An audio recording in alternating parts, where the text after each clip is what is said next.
Japanese have a very natsukashi, kind of nostalgic feeling for sounds like you hear the semi. I don't know what in Japan they call it semi, S-E-M-I, I think it is. There's an official name. I think it's like C-I-U-D-A-D, like chikudan or something like that. Anyway, you can hear them. For me, it's actually quite annoying, and it's like wah wah wah wah wah wah wah wah wah wah. This is not bad, but if you're in like a patch where they're all in the trees and they're huge, they're like this big, but you look up and it's hard to find them. They're very camouflaged very well. But for Japanese, it's very soothing, the sound. You know, it reminds them of summer. It's just like the frogs and the creatures of the night in the rice field behind my apartment. You know, that really is annoying to me, but for Japanese, it's kind of natsukashi, you know, especially if they come from the country. And my friend Brian from Wisconsin, he was raised in more of a rural community.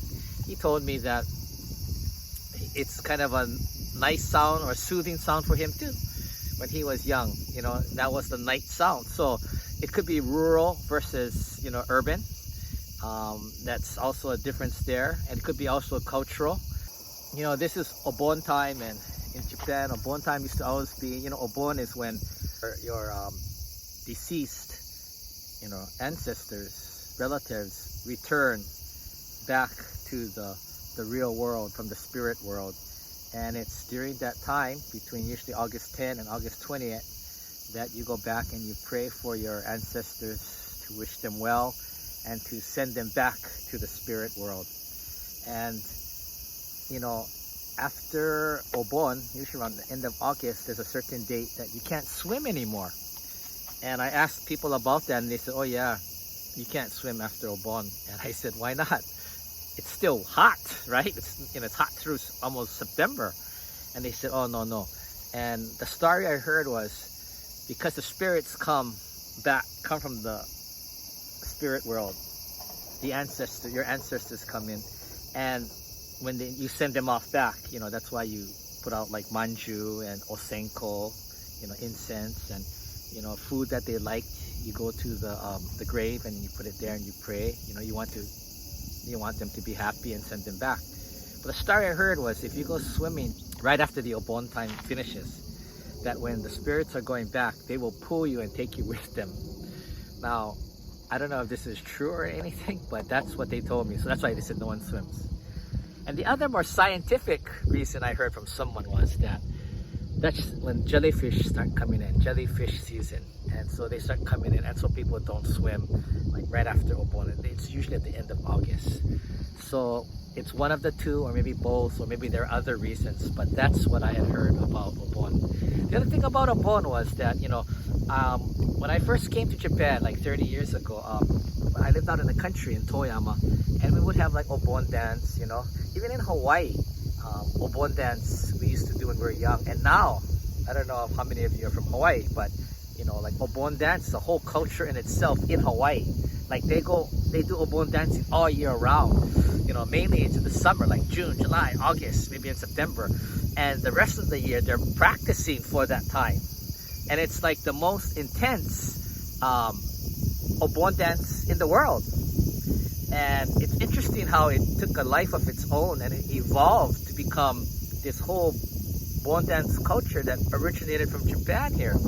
Now, for Japanese, they only do Obon dance this month, August. Of course, I guess there are some practices, and they do get ready for the Obon dancing.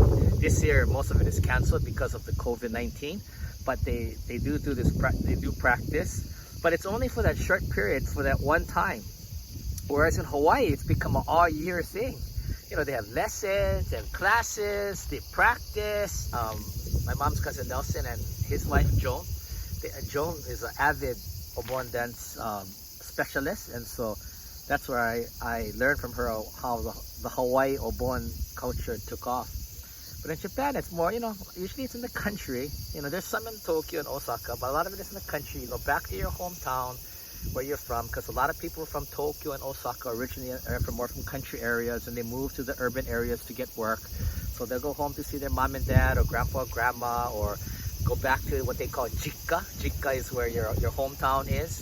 and spend the week there. And that's why this year is so unusual because of COVID-19, especially like the national government and the Tokyo government and the Osaka government. They all kind of gave mixed signals. Like they were telling like a lot of the people from Tokyo, a lot of the students who go to study in Tokyo from the surrounding areas, not to go back home for Obon this week. So a lot of the young people didn't know what to do, right? They can't do part-time jobs because most of them have been on hold. There are not many people in Tokyo, so business is slow anyway. And so where do they go? Do they just stay in their air-conditioned apartment or dormitory? So it's really kind of sad and hard for them. So the governor, Koike, she was saying that, don't leave Tokyo the prefecture, or Tokyo prefecture area, if possible. Nishimura, the person assigned by Abe to lead the strategy for the coronavirus, he kind of first said, don't go back, but then there was some pushback, like, well, that's family, and if you don't get to go back, and what are they going to do, and then the Osaka governor, he said, no, it's fine to go back, but try not to meet your older grandparents or aunties or uncles if there's more senior citizens, because they tend to be the vulnerable target. So, and I guess the quarantine time is 2 weeks. So if you went back, if you came back and you stayed quarantined for 2 weeks, you'd have to go back to Osaka or Tokyo anyway. So that's what was going on. So there's very little movement. Although the Japanese government is doing their Go-To campaign, that's to stimulate and inject money into tourism and travel in Japan domestically. And there's a lot of good deals. I think they pay like maybe 50%, up to 50% of your stay for a certain cost. And I think it's up to 20,000 yen. I think it's a night. I haven't seen the details, but you can go online and check Go-To campaign if you're interested. That's only for residents living in Japan. I think foreigners also can do it, but Japanese is for domestic travel only, not for international tourists. So they were trying to stimulate, but then they had this mixed messages, right? Tokyo is saying okay, and Tokyo has also been excluded. A week before they started the Go-To campaign on July 22nd, Tokyo's numbers are going up. They reached the highest level, the 4th level, red alert. And so they said, okay, the Go-To campaign no longer is for Tokyo people to go out or for people to go and visit Tokyo. Where a lot of people during Obon go to Tokyo, the city, to visit, right? Tokyo Disneyland and just to go to Tokyo, shopping and things. So that all got unstopped. So if you travel anywhere outside of Tokyo, that you can still get that Go-To campaign discount. And so this year is a really strange year and really, really hard, and I feel bad for a lot of like the students who are studying in the cities and they can't go home. What are they going to do? I know the risk is actually very, very low, but I guess Japanese are very careful and cautious people, and they're not really risk takers. And so, they don't want to be that 1 in a million chance that they were the one that affected their grandparents or relatives and they got sick or maybe they died. It's that mangaichi. That's the Japanese term, mangaichi, like the 1 in a million. I hear that. I used to hear that all the time when I worked at the university. Oh, sensei, mangaichi, like, oh, the 1 in a million happens. I'm like, you gotta do kind of a risk assessment. And you gotta measure like whether if the risk is low, then you can't go your whole life just worrying about mangaichi, right? Yeah. Anyway, that's me. So anyway, that's the situation here in Japan over Obon. It's really tough for people. They can't travel outside of Japan, and this would be one of the big times. They can travel within Japan unless you're from Tokyo, but you can't go to Tokyo. And even those who are studying or are younger, or even just families here, when I talked to my neighbor at the apartment, she's from Yamanashi, and I said, are you going to take your children to Yamanashi? And she said, oh no, my parents said, no, probably better not to come. Or I talked to the lady at the chiropractor, the Seikotsuing.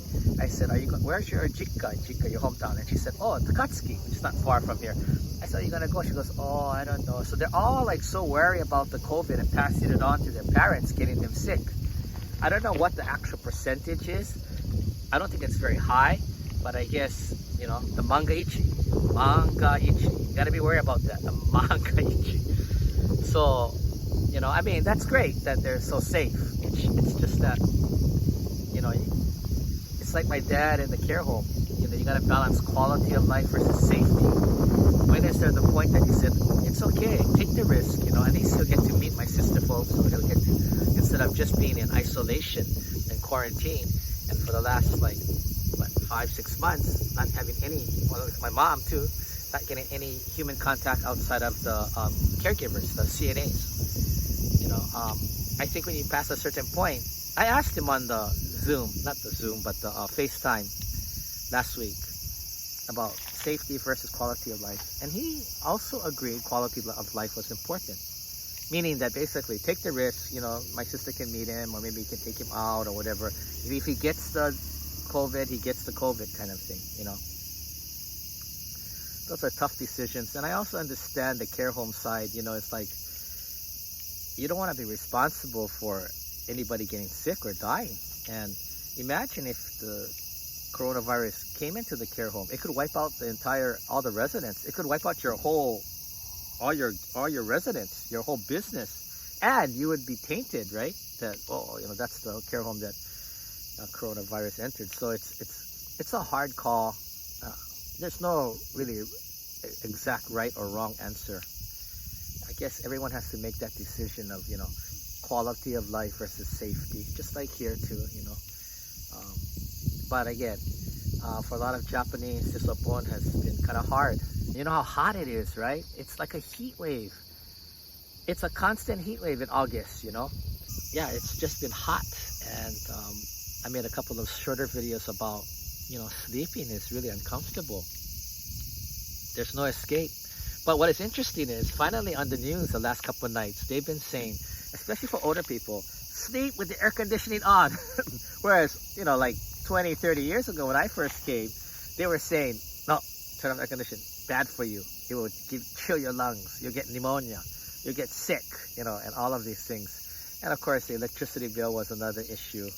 And there's something about this gamang o bitoku, like the struggle, Gamang is a good thing in Japan. Gamang, there's no direct translation. It'd be like withstand, endure,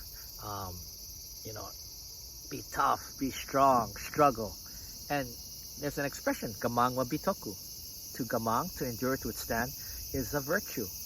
And so, showing that, you're saving electricity. And even in the winter when it's so cold, you don't turn on the heater, you're just shuffling around, Maybe that's why a lot of Japanese do that Japanese shuffle. It's probably from the cold, they're shuffling around, I'm only teasing. Some people might say, oh, you're making fun of the Japanese. Sometimes I do, but all in good fun. But yeah, so, it's, to show that you don't waste electricity, mottainai, this whole idea of not wasting, saving plastic bags or saving rubber, very, very, especially with the older generation. This generation now is different, but let's say people who are maybe 60, 70 and above are in a different generation. So mottainai, that whole thing, don't use air conditioner unless you have to, don't turn on the heater unless, you really have to. Or, I'm American, Americans like, wow, why suffer, right? Just turn it on, or just pay. But I was trying to be like a good Japanese person and trying to endure the summer, and also trying to cut down on the cost, because if my costs go up 3-4 times for the electricity bill, it's kind of high. Here is Mike signing off from Kyoto Nabe. Have a good one. Enjoy your Obon vacation.